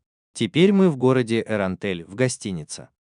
Мы видим, как дама жалуется своему дворецкому на еду, в котором мы узнаем Сёбаса, одного из слуг Мамонги. Дама уходит, приказав мужчине по имени Зак немедленно подготовить ее карету. Она не хочет больше оставаться в городе и идет в свою комнату. Себас следует за ней и стучит в дверь. Когда он входит, она называет его господином Себасом и извиняется за свою грубость. Он говорит, что не нужно извиняться, потому что они выполняют задание, и сейчас он ее дворецкий. Мы узнаем, что она одна из служанок Мамонги, а Себас ее начальник. Шалтир тоже участвует в их миссии. Он берет свой чемодан и спрашивает ее о мужчине по имени Зак. Она использует свои глаза и уши, одну из своих способностей, чтобы проверить Зака, который собирается напасть на них. Эта дама немного странная и спрашивает, можно ли оставить Зака себе для развлечения, со страшным выражением лица. Затем мы видим, как Зак едет в карете и машет остальным, чтобы они следовали за ним. Тем временем Шалтиер едет в другой карете вместе с Себасом и леди, ожидая нападения Зака и разговаривая друг с другом. Себас спрашивает Шалтиер, почему она и Аура не ладят, и она объясняет, что Аура и ее создатели – настоящие сестры. И Перарончина создал Шалтиер, чтобы дразнить Ауру, как это делают настоящие сестры, что удивляет Себаса. Внезапно они останавливаются, и Зак и его люди приказывают им выйти из кареты. Шалтиер выходит первый и улыбается. Какой-то мужчина пытается ее потрогать, но она спокойно отрубает ему руку и убивает его за то, что он хотел ее коснуться. Затем она выпрыгивает из кареты, и все пугаются, увидев это. Когда он умирает, из него вытекает кровь и превращается в нечто вроде шара. Она говорит, что это скучно, и приказывает своим вампиршам убить остальных. Зак напуган, потому что вампиры убивают его людей. В этот момент из-за его спины появляется леди и соблазняет его. Он пытается ее обнять, но она затаскивает его внутрь и пожирает, улыбаясь, как будто ей это нравится. После того, как они убивают всех, Шалтиер разочаровывается, что на этот раз им не удалось поймать никого стоящего. Одна из ее вампирш сообщает, что есть человек по имени Брайан, который хорошо владеет боевыми искусствами и может сражаться на равных с главным воином Странофом. Затем Себас говорит Шалтиер, что он отправится в столицу, чтобы собрать информацию вместе с леди. Поэтому они должны уйти, оставив Шалтиер и вампирш, чтобы они отправились за Брайаном. Сцена меняется, и мы видим, как в пещере голубоволосый мужчина достает меч, услышав шум, и идет в ту сторону. Один из его людей подбегает к нему и сообщает, что там две женщины убивают людей. Брейн приказывает ему укрепить оборону, а сам идет разбираться с ними. Тем временем Шалтир идет по пещере, убивая мужчин, но ей скучно, потому что они не представляют для нее никакой угрозы. Брейн выходит и убивает вампира Шалтир, но ее раны мгновенно заживают. Шалтир спрашивает Брёйна, один ли он. Она говорит, что не против, если он позовет своих друзей, но ему они не нужны, потому что будут только мешать. Вампир пытается напасть на Брёйна, но Шалтир толкает его в стену и говорит, что теперь ее очередь. Брейн представляется как Брейн Унглас и спрашивает, как ее зовут. Она грациозно отвечает, что ее зовут Шалтир Бладорн, и надеется, что он ее развлечет. Брейн замечает, что она высокомерна и считает себя непобедимой, поэтому готовится к бою. Он использует абсолютную область восприятия поля и атакует ее своим божественным клинком, полагая, что этого будет достаточно. Вокруг него появляются кольца, и Шалтир спрашивает, закончил ли он подготовку. Тогда она начнет его избивать. Она подходит к нему, и он использует свистящий ветер, прием, который он приберегал для Странфола, чтобы попытаться убить ее. Но когда он атакует, она легко блокирует его удар, и он называет ее монстром. Она говорит, что теперь он понял, что она холодный, но красивый маленький монстр. Она отступает и смотрит на Брёйна, спрашивая, неужели он не может использовать свои боевые искусства. «Ты не выглядишь сильным». Это злит его, и он бросается на нее, продолжая атаковать. Но она останавливает их одним движением руки. Вскоре он устает. Она извиняется перед ним и спрашивает, не занимался ли он раньше боевыми искусствами. «Я заметил, что твоя сила изменилась». Он дрожит от страха и начинает плакать. Она говорит, что не убьет его, потому что он нужен ее хозяину. Мозг понимает, что он был глупцом, и убегает с криками. Шальтер позволяет ему немного пробежать, а затем использует свою сферу, чтобы превратиться в монстра и погнаться за ним. Несколько человек прячутся, чтобы напасть на Шальтер. Но тут они видят, что мозг бежит обратно. Он не останавливается, чтобы объяснить остальным, и забегает в комнату. Шальтер превращается в монстра, и это выглядит очень страшно. Один из мужчин пытается остановить ее, но у него ничего не получается. Он приказывает своим людям стрелять. Она прыгает в их сторону и нападает на одного из них, пожирая его и высасывая кровь. Мужчина пытается убежать, но, оглянувшись, видит, что все его товарищи мертвы. Шальтер прыгает, чтобы добить его.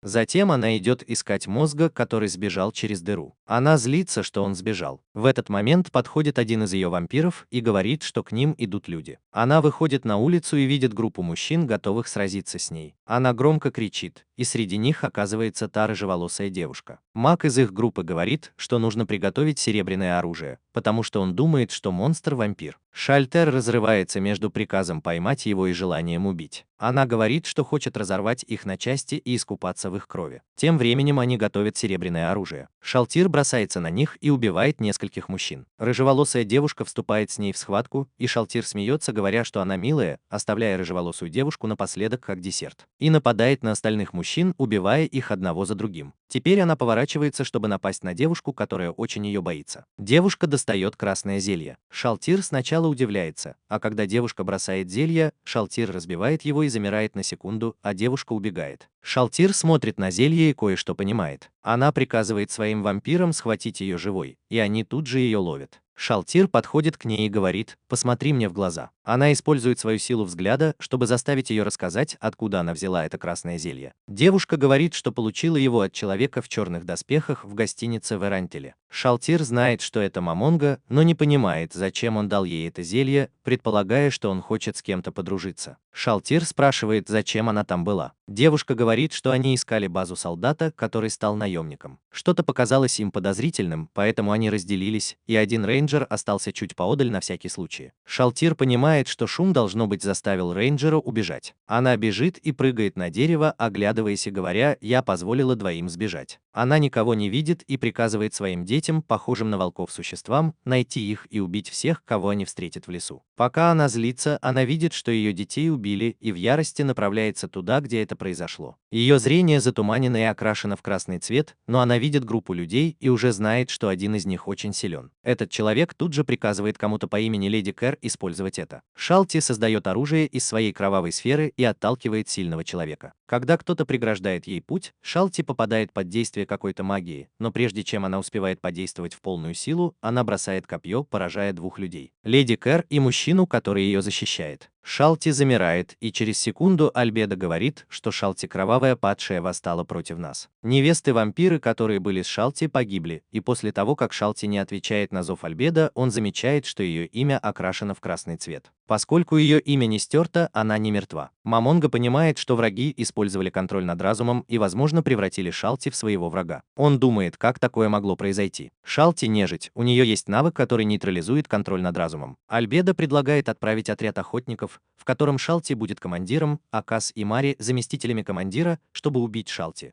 потому что она восстала против них. Потому что ей приказали никого не убивать. Но Мамонга хочет узнать, почему Шалти восстала. Если это может случиться и с другими НПК, он хочет выяснить, как это произошло и есть ли способ это предотвратить, иначе Назарик может рухнуть. Мамонга задается вопросом, не выбрала ли Шалти этот путь из-за того, что он плохо с ней обращался. Альбедо не соглашается, считая это маловероятным, ведь все они, кажется, любят Мамонгу и других создателей. Мамонга понимает, что если бы у них была свобода выбора, Шалти могла бы сделать другой выбор. Он говорит Альбедо, что любит их всех и просто хочет понять. Альбедо радуется, что Мамонга любит ее, но он уточняет, что любит всех своих слуг. Затем Альбедо спрашивает: «Но ты ведь тоже любишь меня, господин, правда?» Он подтверждает это, и она становится еще счастливее. Тем временем Шалти стоит на месте без сознания. В следующей сцене мы видим, как Айнс сидит на своем троне и проверяет состояние Шалти. Внезапно ему звонит Нарбора. С помощью своего устройства с кроличьими ушками она сообщает ему, что лидер гильдии Искателей Приключений отправил ему сообщение с просьбой немедленно прийти в гильдию, чтобы обсудить появление вампира недалеко от Эрантеля. Теперь Мамонга прибыл в гильдию и разговаривает с ее членами. Айнза, лидер гильдии, рассказывает им о появлении вампира и о том, как он убил много людей. Пока все внимательно слушают, Мамонга понимает, что они говорят только о приюте. Затем лидер говорит, что они отправят туда разведывательный отряд, чтобы проверить, где был замечен вампир, и сделать вывод, что это связано с недавним делом о кладбище. Полагая, что это сделали товарищи Каджита, Мамонга вмешивается и говорит, что это не связано с этим, потому что он знает, что вампир, ее зовут Ханиоп-Ниока, это та, за кем он давно охотится. Он знает ее, поэтому отправит свой разведывательный отряд, чтобы убить вампира, если она там. Лидер спрашивает: «Ты уверен, что сможешь это сделать?» Мамонга отвечает, что хотя она сильна, у него есть козырь, магический кристалл, который содержит магию 8 уровня. Вождь соглашается и спрашивает, какую награду ты хочешь за это. Мамонга просит, чтобы его уровень воина был не ниже Орехалкового. Услышав это, Игварк требует, чтобы он тоже пошел, потому что не доверяет Мамонге. Мамонга соглашается, но предупреждает его, что если он пойдет с ними, то точно погибнет. Через несколько секунд мы оказываемся в лесу. Мамонга со своей командой наблюдает, как Игварк ругается на них. Его команда погибает, а его самого привязывают к дереву. Мамонга говорит ему: «Я тебя предупреждал, но ты не послушал». Затем к нему подходит Мария и бьет его своим оружием по голове, и он умирает. Затем Бонго приказывает вернуть тела в Назарик для экспериментов. Он приказывает Нарберал и Хамуску тоже вернуться в Назарик. Хамус говорит: «Если со мной все будет в порядке, без тебя, хозяин». Набал отвечает: «Ты питомец нашего господина, никто не убьет тебя без его разрешения». Мамонга уходит с Альбедо, чтобы проверить Шалти. Они приходят туда, где находится Шалти. Альбедо пытается подойти к ней, но Мамонга останавливает ее. Он понимает, что она под контролем разума. Он говорит Альбедо: «Мы должны быстро снять с нее контроль разума». Он показывает свое кольцо под названием «Падающая звезда»,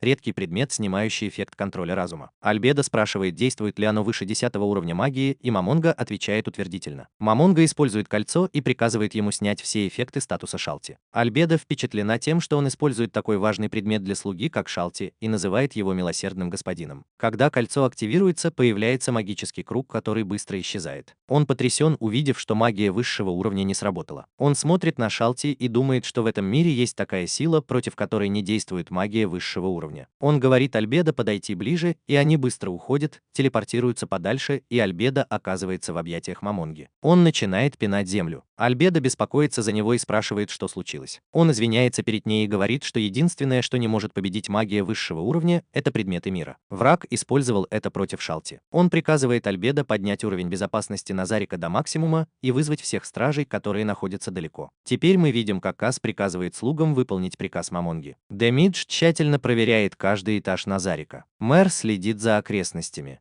Себастьян и Солюшн тем временем продолжают свою миссию. Солюшн спрашивает Себастьяна, должны ли они тоже вернуться в Назарик, но Себастьян говорит, что им приказано продолжать миссию. Она говорит, что не может поверить, что Шалти взбунтовалась. Себастьян отвечает, что наш господин великий человек, он справится с ситуацией. В следующей сцене мы видим, как Мамонга телепортируется в сокровищницу вместе с Альбедо и служанкой. Альбедо впервые в сокровищнице. Она говорит, что туда нельзя попасть без кольца Аинза Оола Гона, кольца ее господина. Мамонга подходит к двери, на которой появляются слова, он читает их, и барьер открывается. Оттуда они направляются в мавзолей, чтобы встретиться с актером Пандоры, стражем сокровищницы, созданным самим Мамонгой. Альбедо говорит, что он отвечает за их сокровищницу. Когда они подходят к мавзолею, Альбедо с удивлением видит Табула сама, одно из высших существ, таких как Мамонга и создателя Альбедо. Она спрашивает, кто он такой, ведь она знает, что он не может быть Табула, и существо не понимает ее поведение. Она приказывает служанке убить его. Айнс говорит существу, что этого достаточно, и оно возвращается в свой настоящий облик, Пандору актера. Он приветствует их, отдает честь своему создателю Мамонге и спрашивает, зачем тот пришел. Мамонга отвечает, что он пришел за некоторыми предметами из мира. Услышав это, Пандора актер странно себя ведет. Альбедо и служанка не понимают, почему он так себя ведет, когда говорит о предметах из мира. Мамонга Мамонга удивлен, что Пандора-актер ведет себя так нелепо. Он называет ему названия некоторых предметов из мира, которые ему нужны, и говорит, что теперь его зовут Айнс Олгоун, а не Мамонга. Пандора-актер снова начинает странно себя вести, Альбедо и служанка смотрят на него холодным взглядом. Айнс создал его, думая, что он будет круто смотреться, но теперь жалеет об этом. Они идут дальше, и Пандора приветствует их, называя женщин дамами. Это их оскорбляет. Альбедо говорит ему, чтобы он не называл их так. В этот момент Мамонга отводит его в сторону и говорит, чтобы он перестал так себя вести, это выглядит странно. Пандора-актер отвечает на немецком, и Айнс сердито просит его тоже так не делать. Айнзу это кажется еще более неловким, чем когда он катался на хомяке Хамусуке. Айнс возвращается и просит Альбедо отдать Юри ее кольцо. Кажется, она не хочет отдавать его, но ей приходится. Когда они заходят внутрь, он объясняет, что если они пойдут дальше, големы нападут на любого, у кого нет кольца. Все големы в этой комнате выглядят как могущественные существа, которые ушли и оставили его, Айнза, своим товарищем. Он смотрит на големов своих товарищей и говорит, что они отдали ему свое снаряжение, когда ушли из игры. Хотя они не возражали, если бы он не продал это снаряжение, он сохранил его на случай, если они вернутся. Альбедо грустно видеть, как он грустит из-за того, что его товарищи ушли. Когда Айнс спрашивает, что случилось, она отвечает, что ничего. Айнс продолжает говорить, что там есть пустое место, где он планирует поставить свою статую. Услышав это, Альбедо плачет и умоляет его, Айнс сама, не уходить от них навсегда, склонив голову и плача. Айнс обнимает ее, вытирает слезы и просит прощения. Альбедо говорит, пожалуйста, пообещай мне, что ты останешься навсегда. Он не может пообещать, что останется с ними навсегда, и Альбедо продолжает умолять. Затем он обнимает ее и объясняет, с какой проблемой они сейчас столкнулись.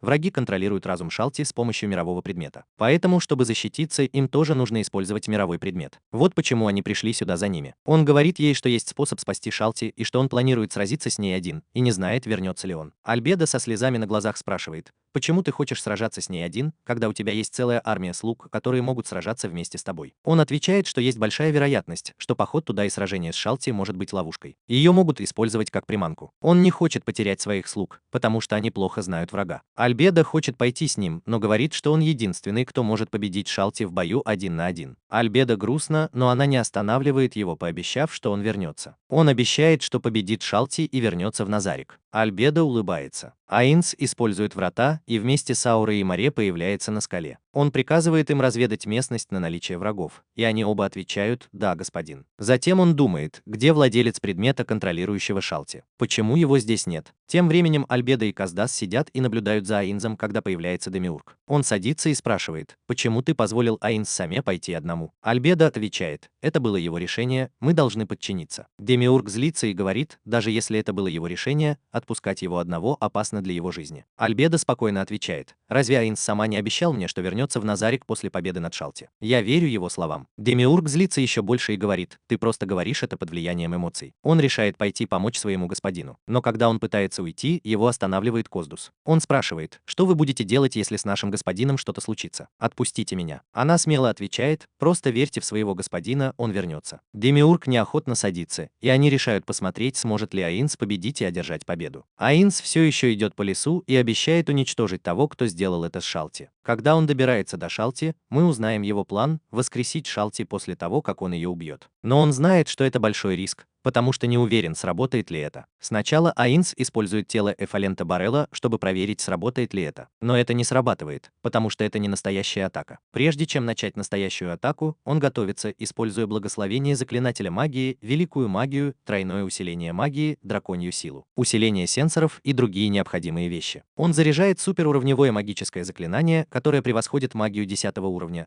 а Альбедо и Демиург наблюдают за ним вместе с Кацидусом. Айнс думает, что враги все еще не появились или наблюдают за ним. Затем он достает браслет и надевает его. Наконец он достает 6 разных палочек и одну за другой прикрепляет их к поясу. Теперь, когда он готов к бою, он использует свое суперуровневое заклинание, падение, которое вызывает огромный взрыв, и все вокруг расчищается для боя. Когда дым рассеивается, Шалтир все еще стоит и начинает смеяться. Она говорит, что это замечательно, что ей придется убить такого могущественного человека, как Айнс сама. Айнс спрашивает, почему она все еще обращается к нему сама, господин. Она отвечает, что к такому высшему существу, как он, можно обращаться только как Айнс сама. Айнс спрашивает, кто теперь ее хозяин. Шалтир на секунду задумывается, почему она сражается с Айнзом, но может вспомнить только то, что должна использовать всю свою силу, чтобы противостоять и уничтожить его, если он нападет. Она бросается на него, но когда она приближается, происходит взрыв из-за расставленных Айнзом ловушек. Айнс извиняется перед ней за это. Затем он использует гравитационный вихрь, бросая в Шалтир вращающийся шар, но она использует каменную стену, чтобы блокировать его атаку. Он тут же использует магию усиления, хватается за ребра и кости, которые торчат из тела, и удерживает ее. Но она быстро взлетает. Айнс предупреждает ее, что он подготовил в этой области разные ловушки и предлагает ей пролететь над ним. Она отвечает, что не попадется на его уловку, не такая уж она и глупая. Она спускается и думает, что для победы над Айнсом в ближнем бою ей нужно лишить его маны,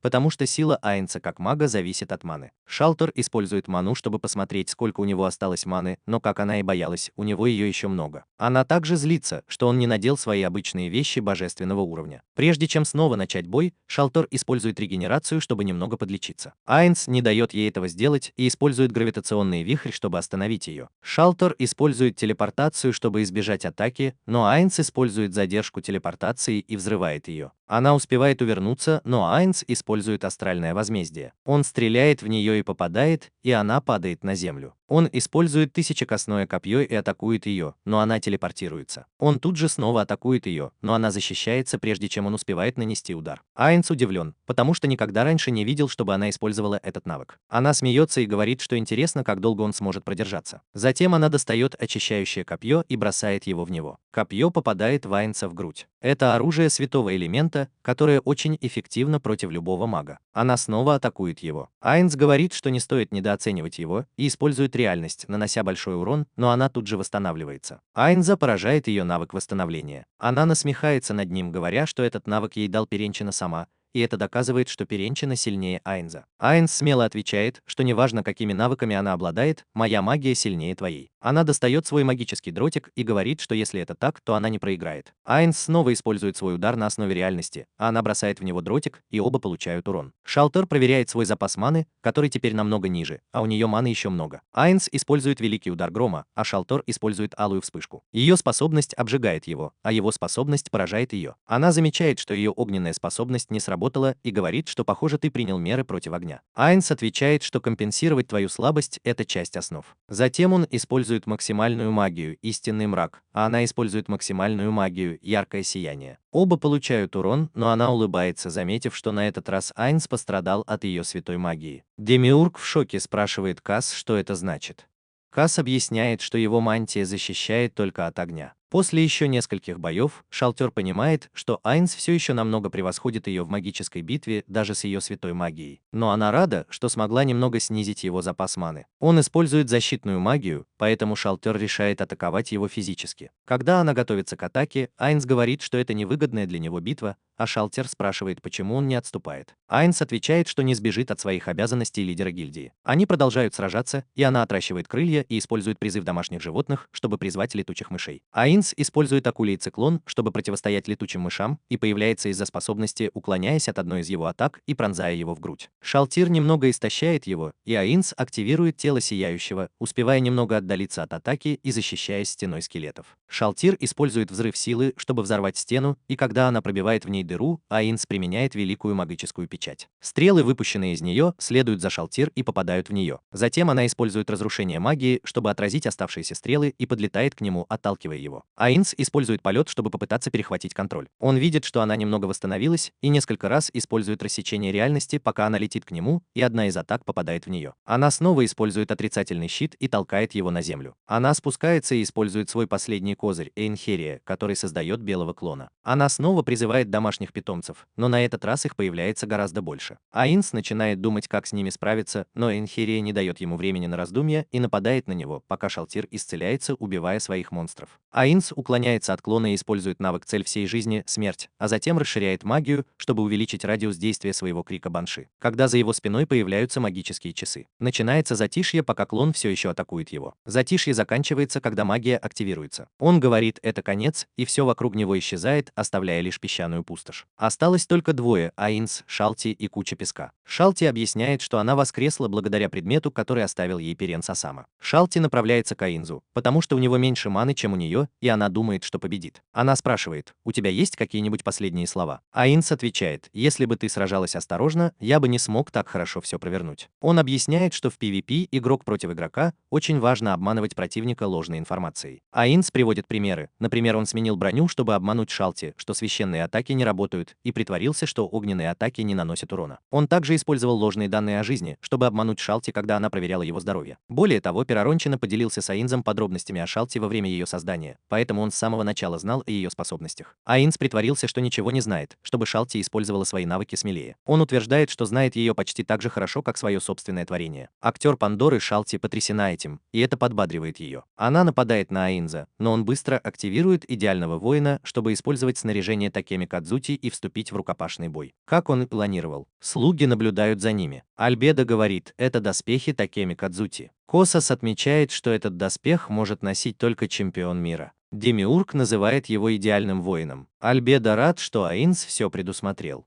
Тем временем Аинз атакует Шалти, и она кричит от боли, понимая, что меч принадлежит Такеми Кадзути Хакусики, которым сейчас владеет Аинз. Аинз говорит ей, что Аинз Уолгоун не знает поражений. Перед ней сила 41 человека из Аинз Уолгоун, и у нее не было шансов на победу с самого начала. Шалти немного напугана. Он бросается на нее, чтобы атаковать, и затем, когда его меч пронзает броню на ее левой руке, в ней образуется брешь. Она пытается сопротивляться, но Аинз бросает свое оружие и хватает палку, доставая другое оружие Нишикирай. Рука Шалти отлетает после предыдущей атаки, и Аинз продолжает атаковать. Он бьет ее по трицепсу, и она понимает, что в них есть святая сила, и пытается пнуть его. Аинз достает другое оружие, гигантскую руку, бьет ее и отбрасывает. Это приводит ее в ярость, но прежде чем она успевает что-то сделать, он уже готов к бою с новым оружием, которое она назвала луком Хоуи и которое когда-то принадлежало Перинчина. Как только она понимает, что все идет так, как задумал Аинз, он стреляет в нее стрелой. Она пытается отразить ее, но получает удар. Она в ярости бросается на него, а он ломает еще одну палку и достает гигантский топор, который называется Пожиратель мяса. Наблюдая за боем, Касс объявляет, что Аинз сама победил. Демиург спрашивает, почему бой еще не окончен. Касс объясняет, что Шалти перестала защищаться и полностью перешла в наступление, и у нее нет другого выбора. Пока они наблюдают за боем, Альбедо говорит, что все идет по плану Аинз сама. Они продолжают обмениваться ударами. Во время боя Шалти чувствует, что у Аинза скоро закончится выносливость. Она отступает и говорит, что похоже, у тебя скоро закончится выносливость. Аинз спрашивает, ты правда так думаешь? В этот момент голос Буку-Буку Чагмы предупреждает Аинза, что время на его часах истекло. Шалти в замешательстве. Аинз объявляет, что это конец нашего боя и меняет оружие на щит. Она спрашивает, что ты имеешь в виду. У меня все еще больше здоровья, чем у тебя. Говорит он ей, но этого недостаточно для магической атаки высшего уровня. Услышав это, она начинает нападать на него, но он отражает ее атаку щитом. Он принимает форму мага и использует магию высшего уровня. Для активации способности, которую использовал Аинз, требуется время. Поэтому Шалтер издевается и спрашивает Аинза, почему он использует магию, у которой длительное время действия. Но затем она видит в его руке еще один предмет, который может ускорить время активации. Пока он ломает предмет, Шалтир собирается напасть на него. Но что-то пугает ее на секунду, и когда она оглядывается назад, он заканчивает ломать предмет и применяет магию падшего, и все вокруг становится белым. Она родом не из Ульгоуна, высшего, который действительно самый сильный в Назарике, и она исчезает. Осознав, что битва закончилась, Аура встает и начинает уходить. Мария спрашивает, а как же битва? Аура отвечает, что разве сама не победила, и они возвращаются в Назарик. Все вернулись в тронный зал Назарика. Альбедо проверяет, не появится ли сейчас имя Шалтира. Пока Аинз готовится к своему воскрешению, Демиург говорит, если подобные вещи произойдут в будущем, мой лорд, не предпринимайте никаких действий в одиночку. Мы позаботимся об этом. Альбедо говорит, что ты очень дорог нам, не так ли сама, поскольку ты единственный Верховный Господь, который не покидал нас до самого конца. Никто не говорит, что ты прав, и не говорит всем, хранители, защитите меня, и все склоняют головы. Теперь он начинает процесс воскрешения. Цена за воскрешение Шультера составляет 500 миллионов золотых. Для начала он использует свой посох, и все золото начинает таять, объединяясь, чтобы оживить Шультера. Все наблюдают за процессом, и Шалтир возвращается. Альбедо проверяет свое имя, и оно тоже появляется. Она говорит, что больше не находится под чьим-то контролем. Аинз подходит к Шалти и накрывает ее одеялом, потому что она вернулась голой. Он будет ее, и когда она открывает глаза, он обнимает ее и говорит, что рад ее возвращению, и извиняется за то, что все произошло из-за его ошибки. Шалти говорит, что ты не мог ошибиться, и обнимает его в ответ. Альбедо ревнует и говорит, что ей нужно отдохнуть, и она делает недовольное лицо. Шалти спрашивает, что случилось. Она ничего не помнит. Айнс понимает, что она не помнит, кто использовал на ней предмет мира. Он говорит ей проверить себя, она проверяет и говорит, что все в порядке. Но когда она проверяет, то вскрикивает, что у нее нет груди. Шалти ругает ее, говоря, что нельзя так говорить, когда рядом Айнс сама, и остальные стражи тоже недовольны. Демиург тоже ругает ее, и она пугается. Пока все стражи разговаривают с ней, Айнс просто наблюдает за ними. Он вспоминает своих друзей из гильдии. Когда он протягивает руку, то понимает, что это не они. В этот момент Альбедо смотрит на него, понимая, что ему немного грустно. Она подходит к нему, протягивает руку, и когда он берет ее, она тянет его к себе, говоря: «Пожалуйста, отругай Шалти тоже». Отис говорит, что ты должен сказать ей что-нибудь резкое. Аура говорит, что не нужно сдерживаться, Айнс сама. Маре говорит, что не нужно быть слишком строгим. Демиург говорит Шалти, чтобы она приняла слова Айнс самы. Айнс спускается и начинает смеяться. Все молча смотрят на него. Затем он говорит, что это была его ошибка. Он недооценил ситуацию, и теперь мы будем осторожны. Он говорит Шалти, что она ни в чем не виновата, и она благодарит его. Айнс приказывает Демиургу рассказать Шалти обо всем, что произошло. Айнс признает, что, возможно, немного недооценил ситуацию, и что есть враги, которые могут навредить Назарику. Он планирует усилить Назарик, создав армию нежити. Альбедо говорит, что из человеческих трупов можно сделать нежить только 40-го уровня или ниже. Но Аура нашла деревню ящеролюдей. Так почему бы не напасть на них и не уничтожить? Сейчас в церкви мужчина склоняет голову перед жрецами поверженной теократии. Он рассказывает, как сильнейший сектор поверженной теократии, Черное Писание, был побежден обычным вампиром. Леди Кер была ранена вампиром до того, как он успел ее подчинить, поэтому им пришлось отступить. Тем временем Верань Телефир и его бабушка под защитой Наби отправляются в деревню Карна. Они идут в деревню. Когда они приходят, Генри машет им рукой,